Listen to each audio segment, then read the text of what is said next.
otherwise known as the Caesarea Philippi crisis. As it is a critical point in the ministry of Jesus, because from here on, literally and spiritually, his ministry will take a turn. So, let me read it to you from the NASB. Matthew chapter 16, verse 13. And when Jesus came into the district of Caesarea Philippi, he began asking his disciples, saying, "Who do people say that the Son of Man is?" And they said, "Some say John the Baptist, others Elijah, but still others Jeremiah or one of the prophets." Verse 15, he said, "But who do you say that I am?" And Simon Peter answered and said, "Thou art the Christ, the Son of the living God." Verse 17, and Jesus answered and said to him, "Blessed are you, Simon Bar-Jonah, because flesh and blood did not reveal this to you, but my Father who is in heaven. And I also say to you that you are Peter, and upon this rock I will build my church, and the gates of Hades shall not overpower it." Verse 19, "I will give you the keys of the kingdom of heaven, and whatever you shall bind on earth shall be bound in heaven, and whatever you shall loose on earth shall be loosed in heaven."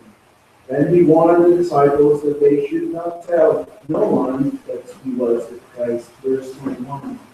From that time Jesus Christ began to show his disciples that he must go to Jerusalem and suffer many things from the elders and chief priests and scribes, and be killed, and be raised up on the third day. Verse 22. And Peter took him aside and said, and rebuked him, saying, "God forbid it, Lord, this shall never happen to you." But he turned and said to Peter, "Get thee behind me, Satan. You are a stumbling block to me, for you are not setting your mind on God's interest, but humanity's." Let's just pause for a brief moment of prayer before we proceed in our study of this portion of the Word this morning. Let's pray. O Holy Spirit, open our minds and our hearts, enlighten our thinking. Help us to concentrate on your Word and your throne. In Jesus Christ's name. So I was asking a while ago, who is Jesus? Quite easy, it seems to be. There is about 2.2 billion people, roughly about a third of the world's population, to 7 billion, who professes, who claims, or who follows Jesus Christ. So if we'll take all of those together, inclusive of the Roman Catholics, the Orthodox churches, Greek, Indian, Russian, Eastern Orthodox churches, the Coptic churches, the Evangelical churches, that's roughly about 2.2 billion, a third of the 7 billion people in the world. So, in a sense, there is a higher recognition in this world today of who Jesus Christ is. However, the whole idea of who he is covers a very wide spectrum. So, for example, we take a cross-section of knowledge of Jesus Christ among people. The man in the street, it can cover extremes from those who would deny his very existence, who would say that Jesus, did he ever exist at all? Probably was the product of the combination of conspiracies of the Roman Empire and the family of Jesus, and so on and so forth, or that he was the invention of the early church, or that there are those who deny Jesus, but they would take Robin Hood, King Arthur, and Santa Claus more real than Jesus. And then on the other extreme, we have those who are what we may call a Jesus-only kind of Christian, to the point that they deny the Trinity. In fact, they say Jesus is the Father, Jesus is the Holy Spirit, and everything's all about Jesus. that is not what the scripture, of course, we know, the teaching and everything that is in between. Who is Jesus? So people would say, he's a good man, he's a wise man. In fact, the other major religions in the world would consider him to be a wise man. The Hindus have a certain respect for Jesus Christ. In fact, we know about Mahatma Gandhi, for example, saying good things about who Jesus is, but not so much about those who follow Jesus. And he is considered a prophet, even by Muslims and other major religions. And if you know Doobie Brothers, for example, they have a popular song way back in my days, in the 80s.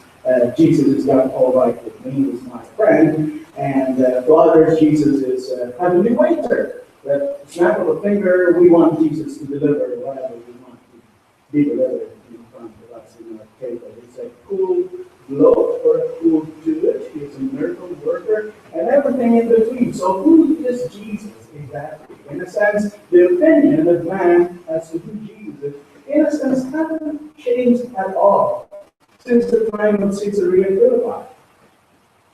It just comes in a different package, so to speak. So, when I started this out, asking the question, the whole topic was, by the way, Lord, you willing, Lord, grants us the time for these 3 Sundays of December to look into afresh, through this, who is Jesus exactly?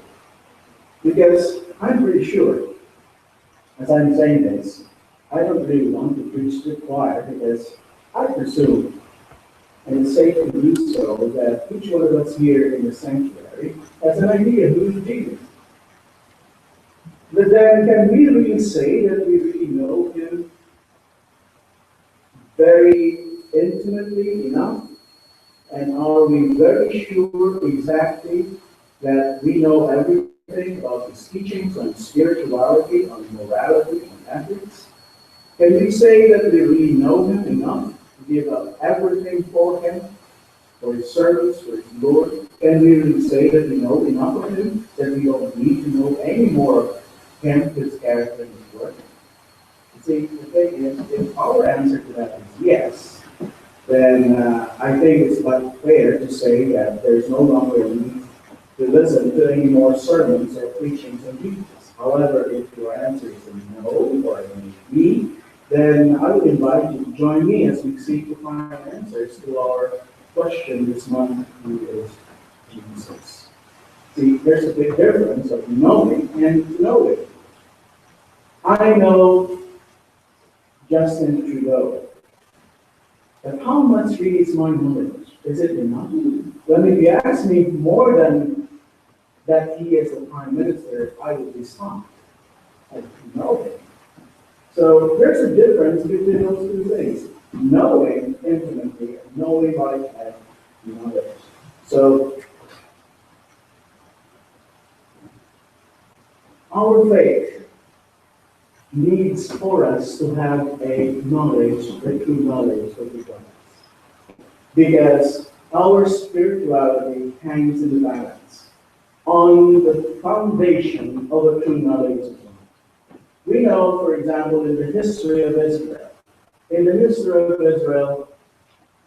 whenever they go after foreign gods and follow after idols, one of the reasons, in fact, the main reason when they do that is when their whole knowledge of their God becomes only their opinion. What I mean to say is they invented their own gods.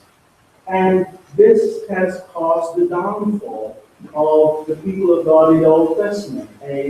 We see this is part of the ministry. In fact, one of the major aspects of the ministry of the prophets, for example, in the time of Hosea, we know him because he's the one who married Gomer, and idolatress, and it was used as an argument to picture the adultering Israelites. But we see him also saying this. Hosea said this: it is important for us to go back to the Lord. So let us know, let us press on to the know of the Lord is going forth as certain as the dawn, and he will come to us like rain, like the spring rain for the So we don't stop in knowing him.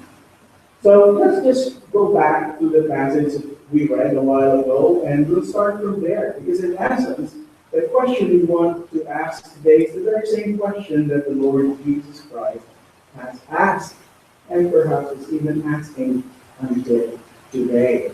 So they reach Caesarea Philippi. Now, every detail in the scripture sometimes has no meaning, sometimes it has. But not everything has a meaning. Sometimes they're just incidental.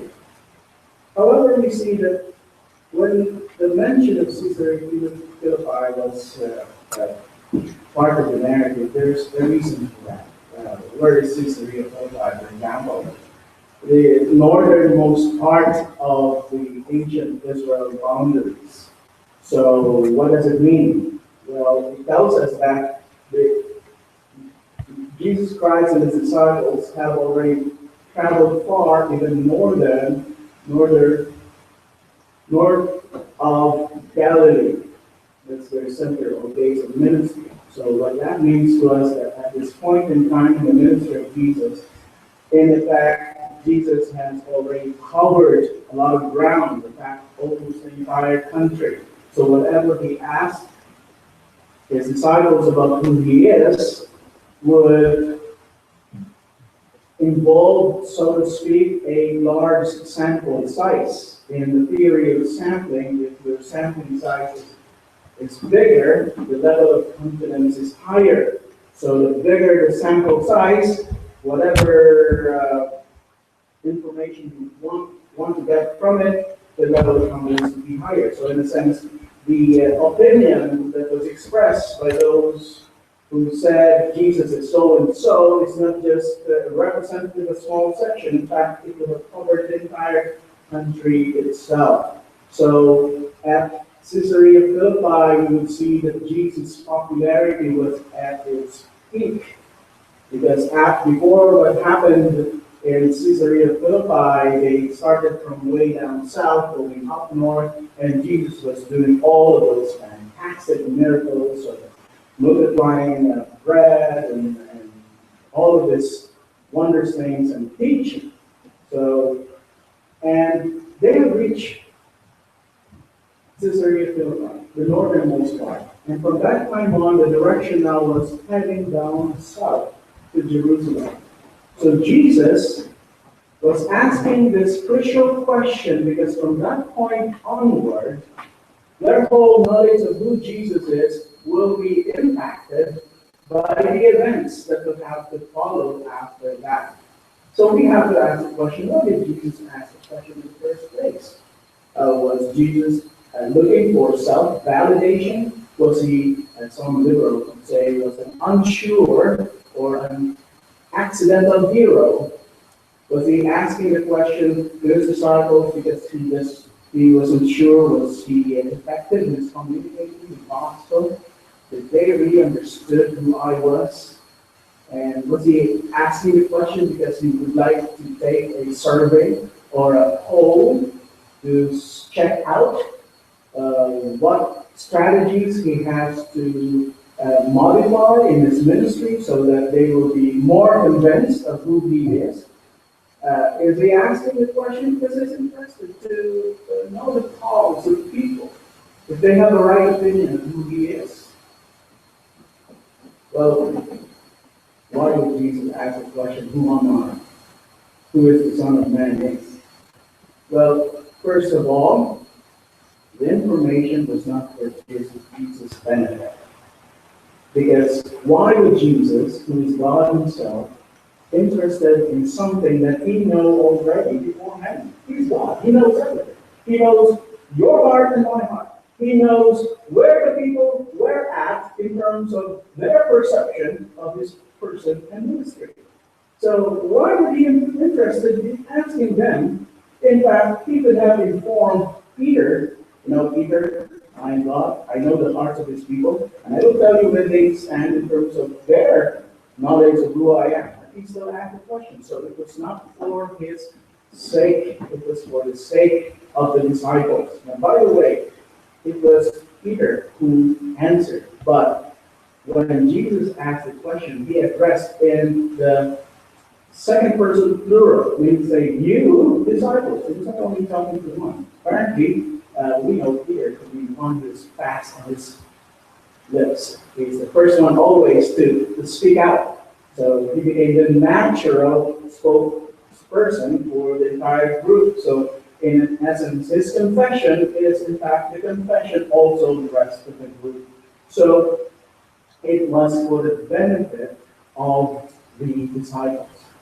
They need to know this. So in this account, and we'll be revisiting this hopefully for the next two Sundays in this passage. But for us today, let us to notice three important things of why Jesus asked the question and the importance of knowing him to be the Christ.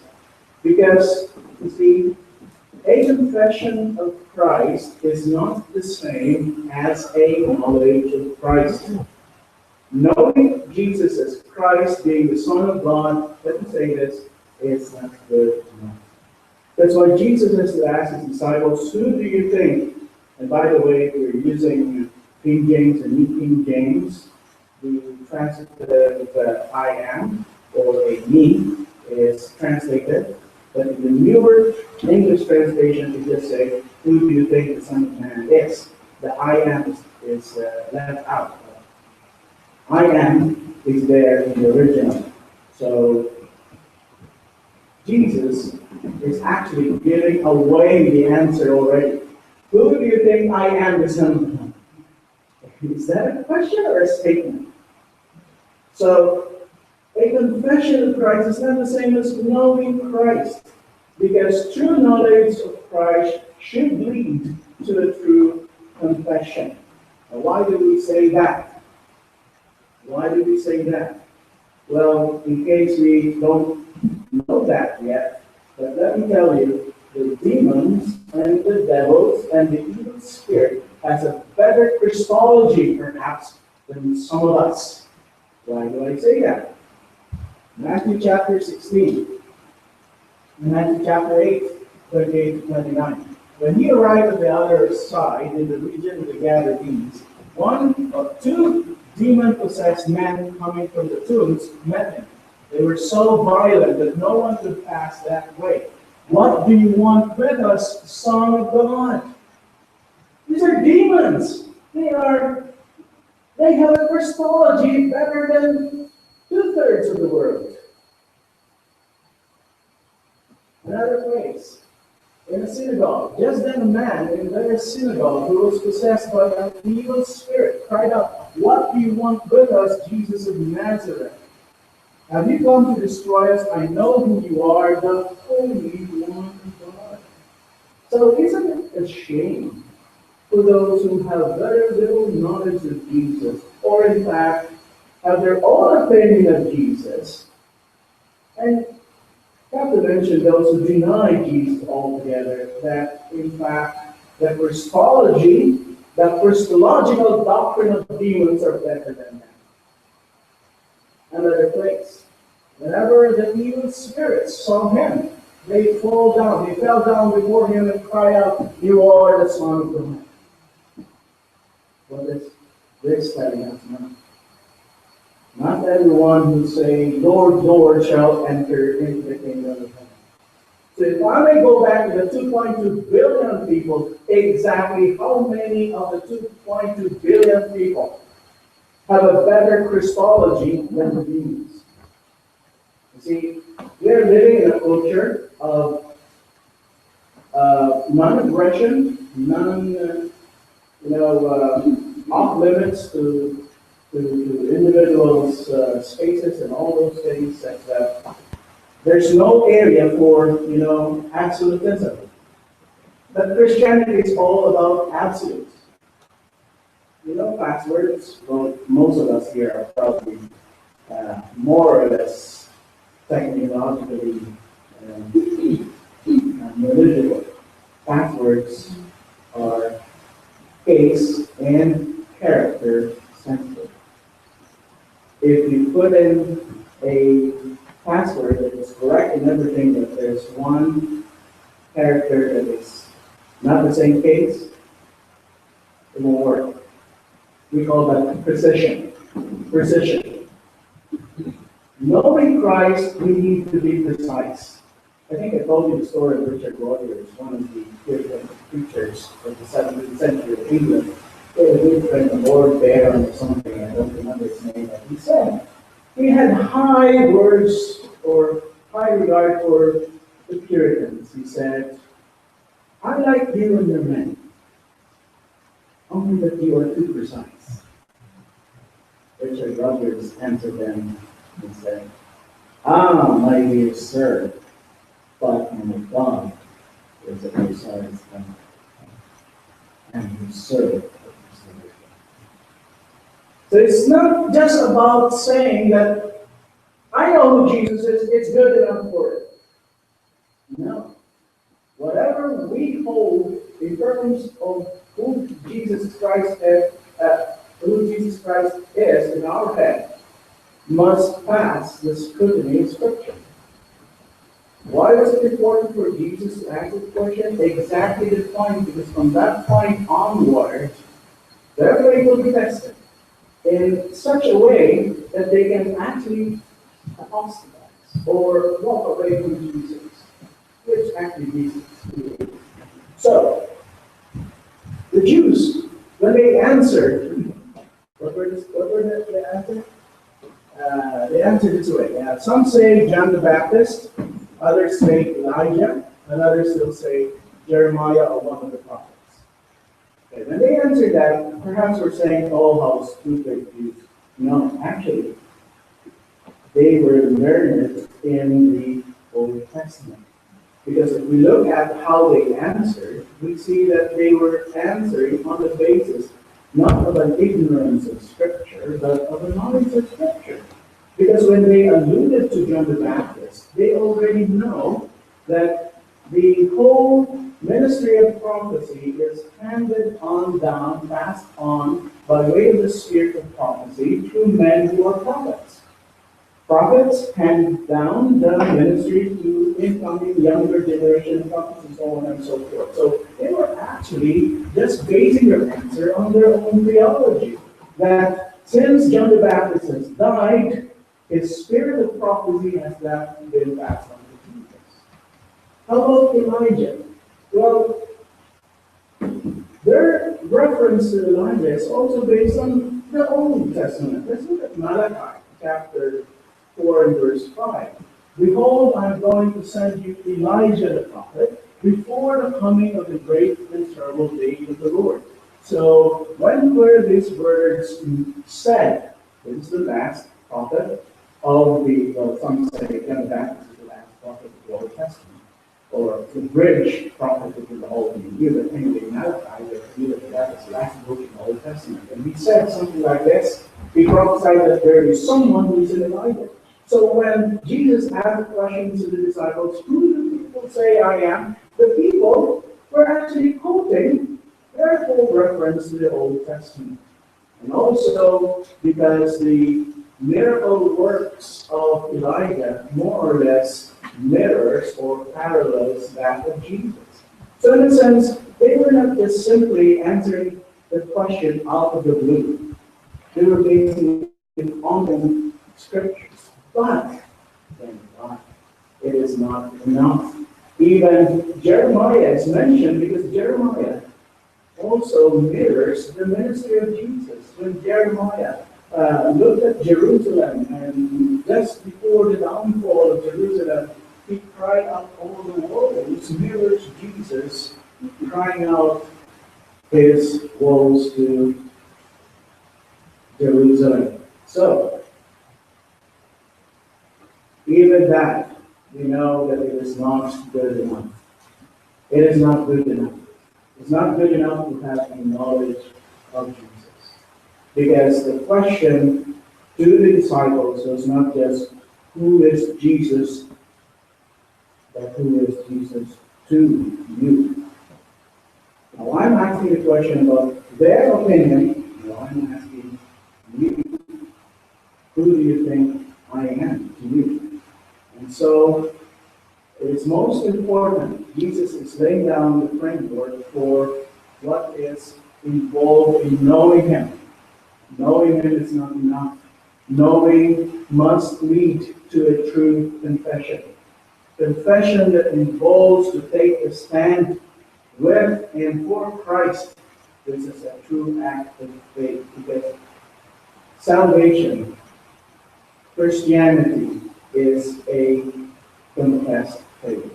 Romans chapter 10, 9 and 10, that if you confess with your mouth the Lord Jesus and believe in your heart that God has raised him from the dead, you will be saved. For with the heart one believes unto righteousness, and with the mouth confession is made unto salvation. Are you with Jesus? I don't need to say that. I don't think to, boast about my being a Christian. In the whole of human history, Christianity, sometimes it's in the down low, being ostracized and persecuted. Sometimes Christianity is up there with the powers that be, and it becomes a fad to become a Christian. But altogether, to confess to Jesus Christ is not as easy as we think it is. Perhaps today, when you go out and you cry out in the middle of the street and say, I am with Jesus, who cares? Who cares if you're a Christian? But at this point in time, Jesus was now talking about his crucifixion. From this time on, will now be suffering. And those who will say, I am with Jesus, will be, persecuted. And they will be ashamed of Jesus. Here we know he denied Jesus 3 times. And they walk out. We know that after this. So the confession, the true confession involved taking a stand. Let me continue on quickly. The second point is that, connected to the first one, a true knowledge leads to a confession. A true knowledge results in a rock-steady faith. This is one whole context. Matthew chapter 13, 16, 17, and 18 and basically the whole context. But if you will see that the whole confession of Peter, when he said, you are the Christ, the coming Messiah, the promised deliverer of Israel, the Holy One of God, the Son of the living God. When he confessed that, Jesus said this to him. He said, I say to you that you are Peter. Peter is Petros, the rock. And on this Petros, I will build my church. The gates of Hades shall not prevail against it. And I will give you the keys of the kingdom of heaven, and whatever is confined on earth and bound in heaven, whatever you use will be used on earth. Now, I've explained this a couple of times before, and I'm going to just run through this because this is very important, very much connected to and tied up to the answer of Peter. So when Peter confessed Jesus, Jesus responded in this way. Now, the common understanding here, if we don't really spend much time in studying the words itself and the language, we say, Peter is the rock, and Peter must have the keys of the kingdom, and so anyone after Peter has that authority. Well, I don't need to belabor the point, but that's a wrong reading. Well, the closer reading would probably be this. On this rock. Now, the whole issue here is the rock. What is the rock? So, during the Reformation, the rock was said to be the confession of Jesus. The firm confession of Peter is the rock. Upon this confession will form the foundation of the church. So I guess they're closer. But I did share to you before about how I see this. I see that this is more than just a confession.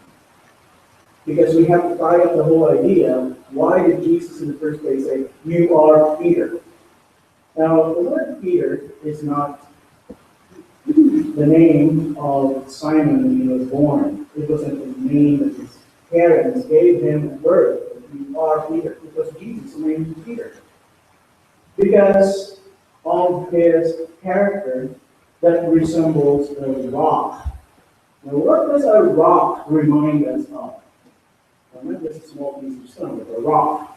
Well, I guess the way people look at rocks is no different from today as it was then. So a rock would probably give us a sort of an idea of something steady, stable, a rock that is immovable.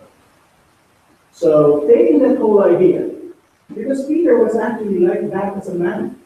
Imagine a burly man, bearded, looking very much Middle Eastern. You would mistake Peter today as a terrorist. And I have no qualms about that. His hands full of calluses because of working as a fisherman. He was the rock. Not the rest of with the name rock. Similarly, you get that idea. So here is Peter the rock, who confesses Jesus. So it's all inclusive. And I think the language and grammar itself lends credit to the whole understanding because of the agreement of the persons and the cases is in the nominative, if I still remember it right. So the reference to the rock is the confessing Peter. The confessing Peter, not the impulsive Peter, not the Peter who is quick to whatever action, but the Peter who is rock steady.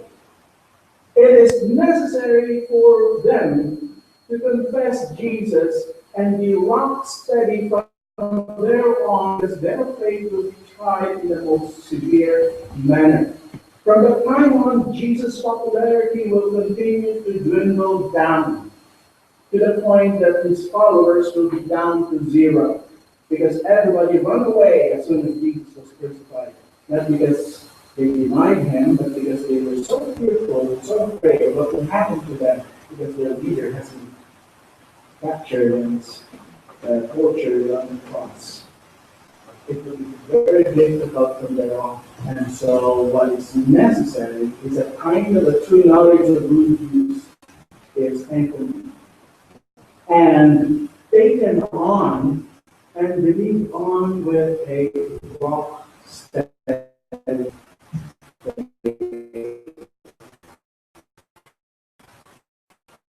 That is why it becomes more difficult. This will increase. And the crowd will grow. Not to follow Jesus in the courtyard, to cry out, crucify him, release Barabbas to us, but not Jesus. The crowds had suddenly changed from one who was glorifying God because Jesus was doing miracles, but the crowd was no more hostile to him. In fact, when we started saying this, your confession is necessary, your rock-steady confession is necessary, because this is what's going to happen.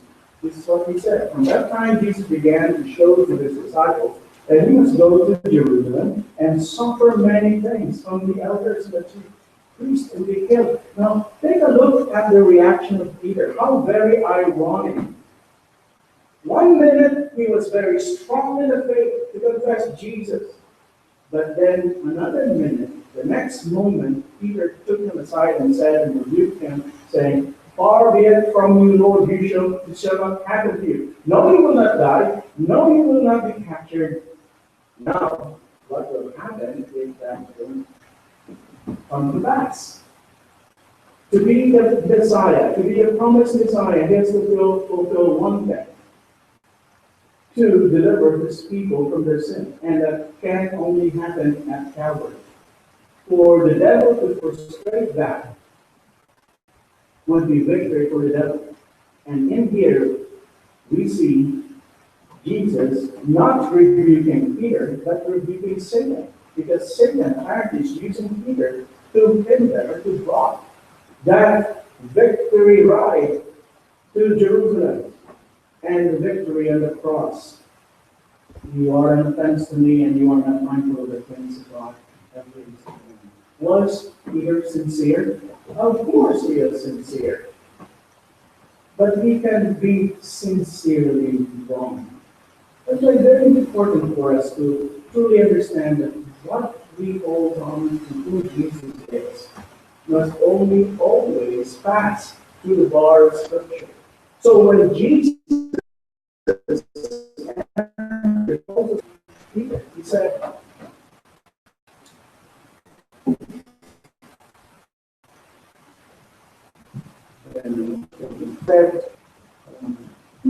Simon Peter answered, "You are Christ, the Son of the living God." Now, take note of how Jesus answered him and said, "Blessed are you." Now, those who have been with us, we started the attitudes, we are familiar with blessed. It's the same thing, glorious, happy, say where you are. Same thing. Simon Bar-Jonah. Bar-Jonah is an Aramaic form of son of Jonah. For flesh and blood has not revealed this to you, but my Father who is in heaven. So, not only true knowledge leads us to true confession, not only true knowledge of Jesus leads us to true confession that is built upon the foundation of a rock, steady, rock solid faith, but that it is true knowledge of God, Christ, because it is only revealed by the Father. We use the word reveal in Revelation quite loosely nowadays. Even among Christians. So when we pray, for example, and somehow there seems like an idea of out in the minds, and we share it, these things were revealed to me by God. In my prayer, in my dream, in my vision. Or when we read the scripture and we somehow come to a point where we have been over familiar with the verse, but this time around it comes out as if it's fresher to us and there's a new meaning to it, a more deeper meaning. And so you say, God revealed to us. In a loose way, yes. But when we speak about revelation, it's a different thing altogether. Because when we say revealed here, when Jesus said, it is not your own opinion, not flesh and blood, not by your own self-discovery of who my person in ministry is, but what God has disclosed to you. Revelation or apocalypsis is a disclosure of who He is, His character, His acts, and His person. Never before disclosed. So it is on the part of God who initiates that disclosure. So what that means is we can beat ourselves to death, studying all the grammars of the Greek and the Hebrew, understanding the books of the prophecy, going all the works of the scholars, and yet will not be able to come to a saving knowledge of who Jesus Christ is. Because unless it is revealed by the Father, revealed in the Word, it will be as good as the opinion of others. This is very important. This is very important. This is not just something that we just take for granted because we've been 40 years as a Christian, 30 years as a Christian. Oh, I know Jesus. I'm born again. I've been baptized. But we have to constantly go back. Is this a knowledge that has been revealed by God, or is it a fruit of my own imagination? Now, when it trickles down to practicality in everyday life, in everyday, day-to-day affairs, this will have an impact. Because sometimes our theology stays here, it doesn't trickle down to our practice, simply because there is a disconnect with the reality. Because, you see, Jesus was asking the question to make his disciples aware of what's going on. Jesus wants to point out the distinctiveness between popular opinion and what is revelation. Someone has said that there are only two kinds of religion today. One is religion based on the imagination of man, and religion based on the true revelation of God. Those two things are not the same. There are those who say, I am of Christ. But if we dig deeper into the knowledge, perhaps it will turn out it is just an imagined Christ, not the Christ in Scripture. Popular opinion is never to be the basis of determining the knowledge of who Christ is. But you see, going against public opinion is not easy, especially if it's a long-held tradition of who Jesus is. There's what we call the tyranny of numbers. Let me just point this out. I've said this already over and over again. Some of you probably believe that Jesus was born on December 25. Well, that's a big lie. It's one thing to say it's a lie. It's one thing to work or do according to that reality. For me to do that is not easy. It might put me into the same boat as the Muslims who don't believe in December 25, or into the same boat of these Jehovah's Witnesses. But I can also be in the same boat as the Puritans. Under Lord Cromwell, was for a moment, in a brief period of interregnum in the history of England, abolished Christmas, which turned out to be the biggest mistake. Because the people were already happy with a Republican government, but when the Puritans said, no more Christmas, bring back the king, because the king wants to bring back the Christmas. So, you see, politics and tradition really are good bedmates, but they work against true reality. This is what I'm saying. There's one example.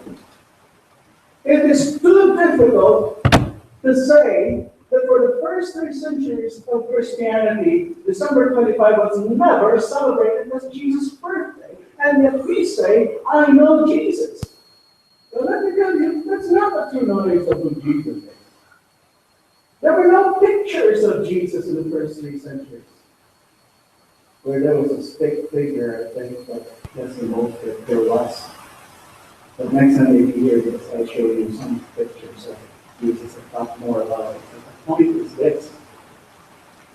See how difficult to go against popular tradition. This is the truth.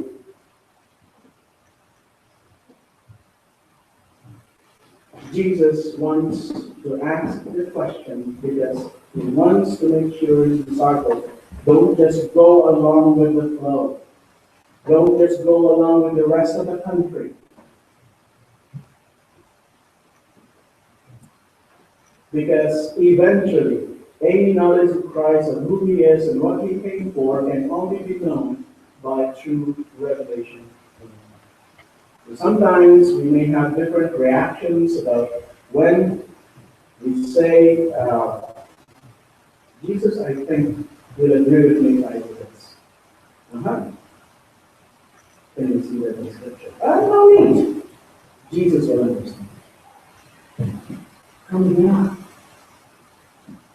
Are we really paying attention to the Word?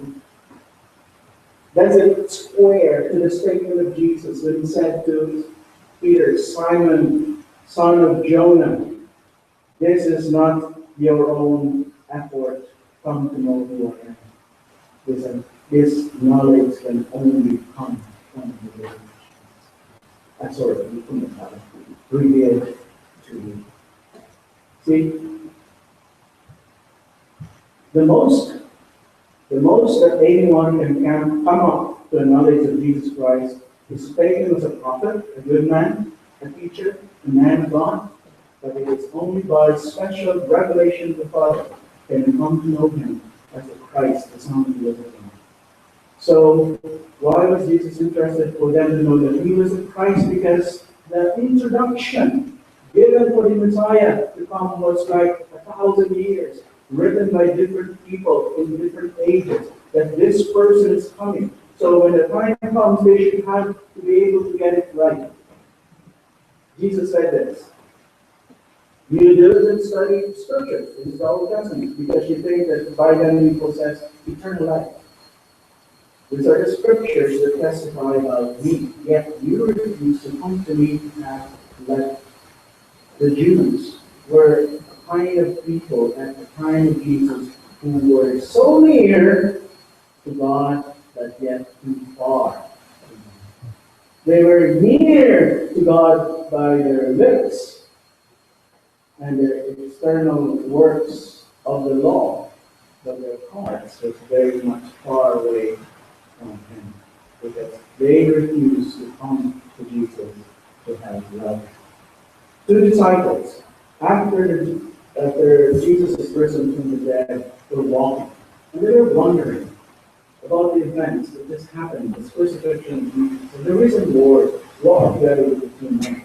And Jesus, upon hearing their own exchange of opinions, said this, "O fools and slow of heart to believe all that the prophets have spoken, ought not Christ to have suffered these things and to enter into glory?" Beginning at Moses, 5 books, and all the prophets, he expounded to them in all the Scriptures the things concerning himself. Throw away your Old Testament as yet. Because the Scriptures here Jesus is using the Old Testament, not the New Testament. So the Old Testament points forward to him. So, by way of application, we're so quickly to wrap all of these things up. We'll continue our study next time. Let me just leave with you a couple of questions about who Jesus is to us. Well, number one question is this, you need to answer it right away, just take it from me. Does our knowledge of Jesus as Christ moves us to make a confession? Well, when we speak about confession, it means coming up forward. Coming up forward and say, I want to obey the Lord through the waters of baptism. What happens when we baptize someone here? We require confession. We require them to narrate to us the testimony of how God saved them, because that is salvation. That is the confession. So the next question to ask is, you say you know Christ. Why haven't you confessed Him? Oh yes, you may say you have confessed Him. Why are you not yet baptized? You see, don't wait until you are in ICU in hospital, very living for a few more minutes or hours for the operation. Confession today may not be as difficult before, but it carries the same shame, the same demands of discipleship. Because confessing Christ means standing with Jesus and standing with His people. Many Christians will say they're Christians, but when a push comes to a shove, they follow their own instinct. Well, it's my decision to make. It's my welfare that is at stake here. So I make my own decision and I answer to that myself.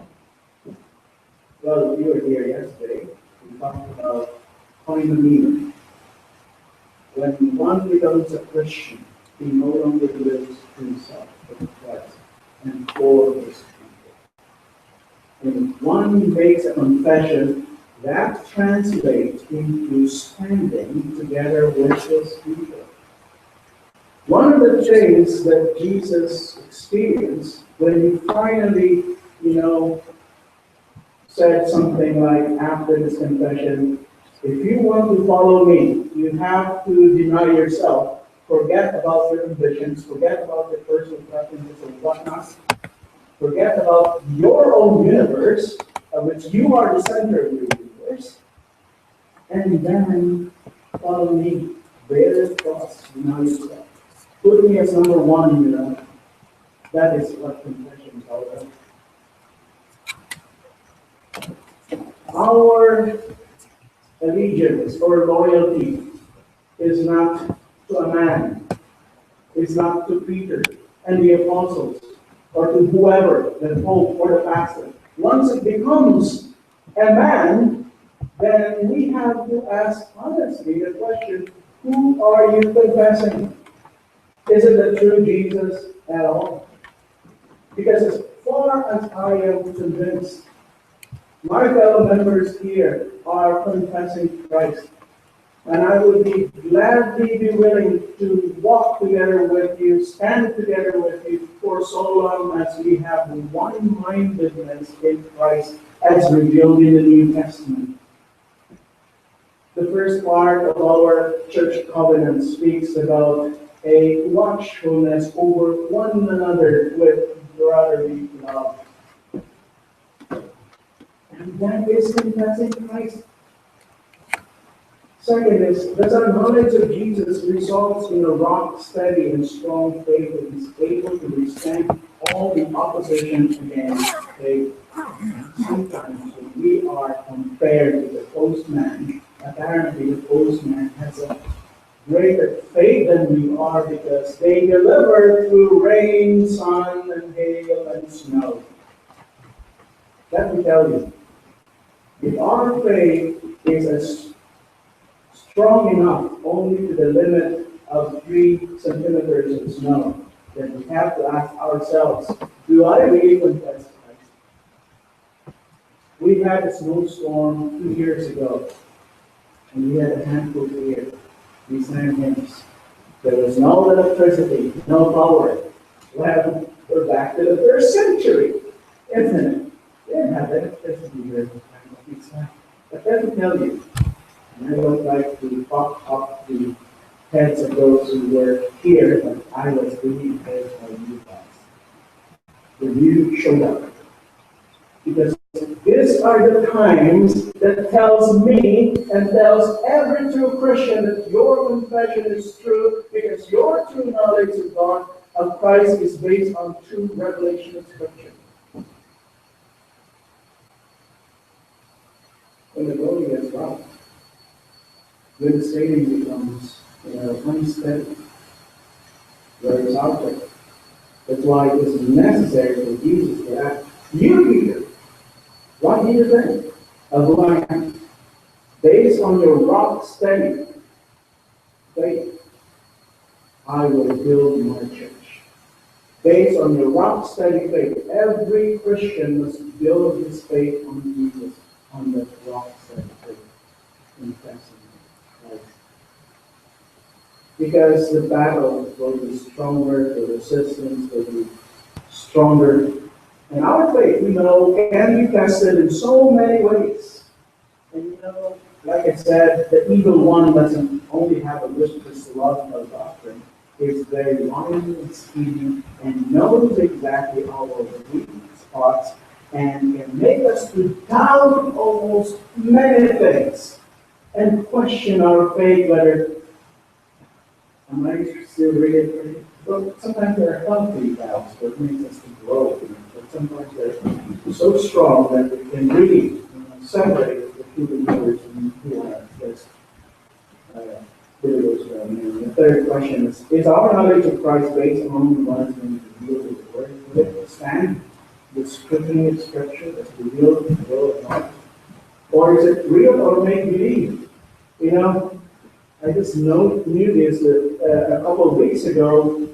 I haven't heard this before, but there are fake news. I don't know if you heard about the fake news over social media, but I'm sorry, please bear with me for a few minutes. But I've had stories about my grandfather and my children, and they won't hear any more about that. My grandfather doesn't like to watch, movies or TV shows because he said all of those are make-believe. There are directors. The actors there, they're fake. They're just doing it. They're just acting it out. And he only watches the news. He told me, why? I was asking my grandfather, because, you can't fake the news. The news is telling what is happening as it is. It's not choreographed. There's no director. But if my grandfather were alive, they would get back and say, news can also be fake. Jesus can be faked. There are a lot of phony Jesus around, of Jesuses. And the only way for us to really tell is this. Is our knowledge of Jesus in here? Or we just simply presume Jesus will understand? Really? How do you know that? Can we really put our faith in the line and scrutinize the scripture? Because, you see, the scripture shouts, that it shouts. The scripture whispers, that is whispered. The scripture tiptoes, that's tiptoe. Scripture is silent, let's be silent. Just because there's no mention in the scripture of this or that, we are at liberty to do this or that. No. We only do what is revealed. Now, lastly, let me read Acts chapter 4. Acts chapter 4, verse 10 to 12.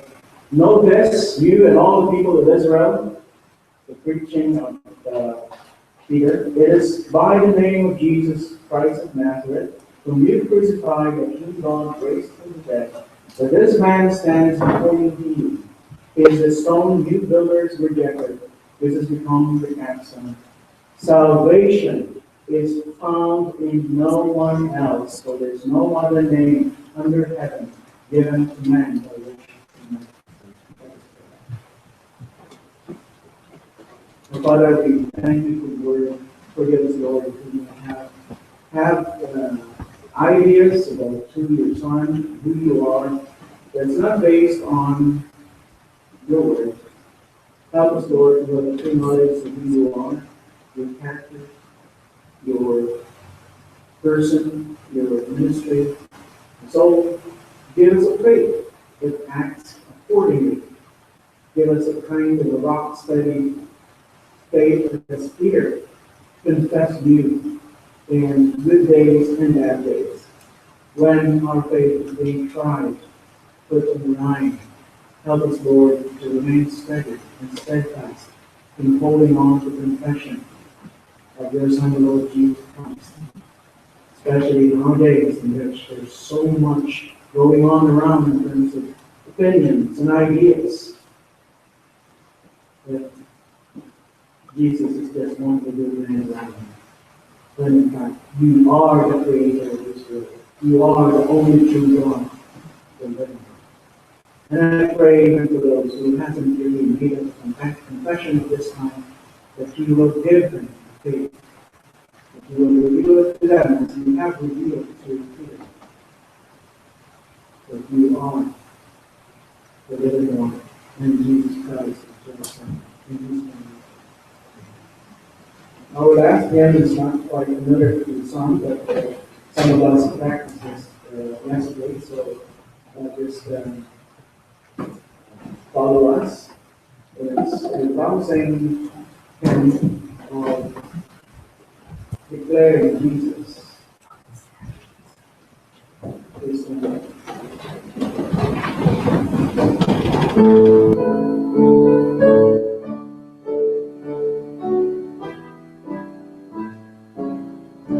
All together. Jesus, the name I over all. In the Lord, Lord's God.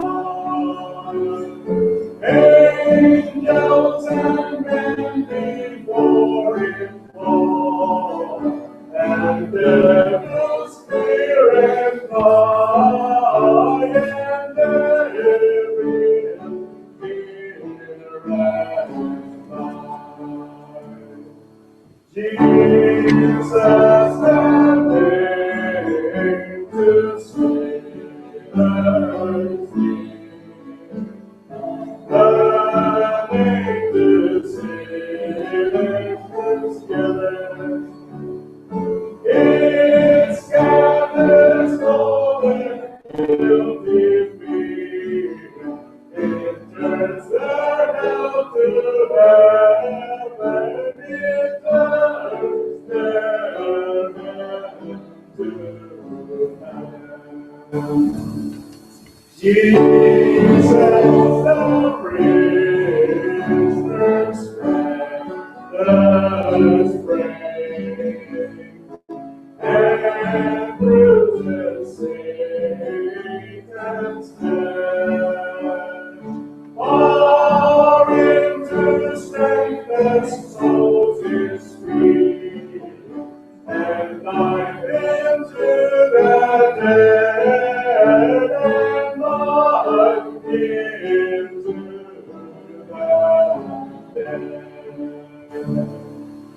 His righteousness the Lord shows. His saving grace proclaim. This is my word on earth below. To cry, behold that Lamb. To cry, behold that